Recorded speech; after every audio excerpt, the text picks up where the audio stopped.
Hello పిల్లలు, వేసవకాలం ప్రారంభమైంది కదా.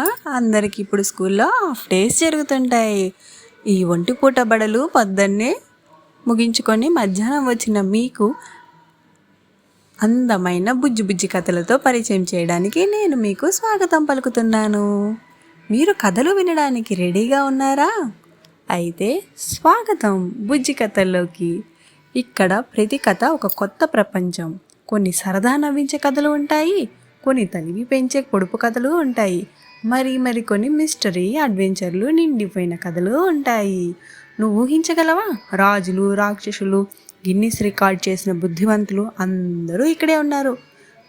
సరే మరి ఈరోజు మన ఫస్ట్ స్టోరీ ఏంటో చూసేద్దామా? మేఘన, రవి, సోను, అర్జున్ అని 4 ఫ్రెండ్స్ ఉండేవారనమాట. వాళ్ళకి హాఫ్ డే స్కూల్స్ స్టార్ట్ అయిపోయాయి. హాఫ్ డే స్కూల్ ముగించుకొని ఇంటికి వచ్చేసారు. ఇంటికి వచ్చిన వెంటనే భోజనం చేసేసి కాసేపు రెస్ట్ తీసుకున్నారు. రెస్ట్ తీసుకున్న తర్వాత కాస్త బోర్గా ఫీల్ అవుతున్నారు. అప్పుడు అందులో అర్జున్కి ఒక ఐడియా వచ్చింది. మనం ఈ హాఫ్ డేస్ని, ఈ టైంని బాగా ఉపయోగించుకోవాలి, ఏదైనా కొత్తగా చేద్దాం అని ఆలోచించాడు. అతను తన బిల్డింగ్ టెర్రస్ పైకి వెళ్ళి పెన్సిల్, కాగితం తీసుకొని ఆవిష్కరణ బృందం అనే ఒక టీంని స్టార్ట్ చేశారు. అతని ఫ్రెండ్స్ మేఘన, రవి, సోను కూడా వచ్చి ఏం చేయాలి అని అడిగారు. అప్పుడు అర్జున్ చెప్పాడు, మనకున్న పదార్థాలతో కొత్తగా ఏదైనా తయారు చేద్దాం, మన హాఫ్ డేస్ని అద్భుతంగా మార్చేద్దాం అని చెప్పాడు. అందులో మేఘన, ఓయ్ మన పెయింటింగ్ చేద్దామా అని అడిగింది. రవి లోగోస్తో ఒక రోబో ట్రై చేద్దాం అని చెప్పాడు.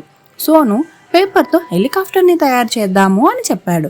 అందరూ ఏదో ఒకటి ట్రై చేస్తూ ఎంజాయ్ చేయడం మొదలుపెట్టారు. చివరికి కలిసికట్టుగా ఒక చిన్న సైజు పేపర్ రాకెట్ని లాంచ్ చేశారు. అది నిజంగానే పనిచేస్తుంది పిల్లలు. వాళ్ళందరూ దీన్ని చూసి ఆశ్చర్యపోయారు. మళ్ళీ రాకెట్ లాంచ్ చేస్తూ ఎంజాయ్ చేశారు.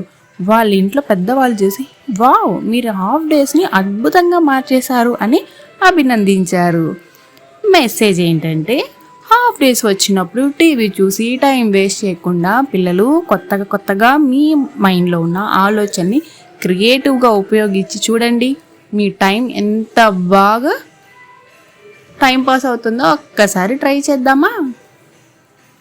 ఈ స్టోరీ మీకు ఎంతమందికి నచ్చింది?